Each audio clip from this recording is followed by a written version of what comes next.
तारीख के सीने में कुछ जख्म ऐसे होते हैं जो कभी नहीं भरते। सुन 1492 की एक सर्द सुबह, जब अंदलुस की फजाओं में आखिरी बार एक सुल्तान की आहें गूंजें।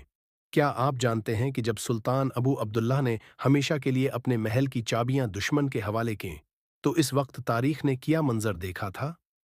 सुल्तान अबू अब्दुल्ला, गिरनाता का आखिरी मुस्लिम हुक्मरान, जब शहर छोड़कर जा रहा था, तो एक पहाड़ी मकाम पर पहुंचकर उसने आखिरी बार पीछे मुड़कर अपने प्यारे शहर और सरख महल अलहमरा को देखा। इसकी आंखों से आंसू निकल आए।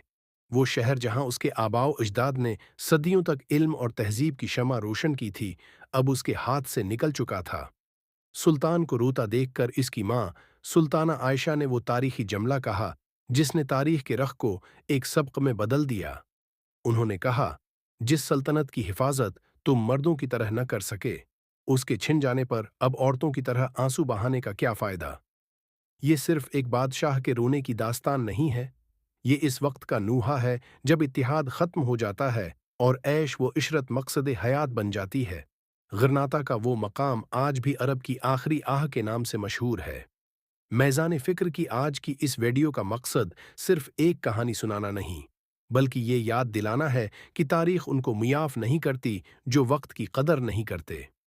आपका इस बारे में क्या ख्याल है? कमेंट्स में ज़रूर बताइएगा।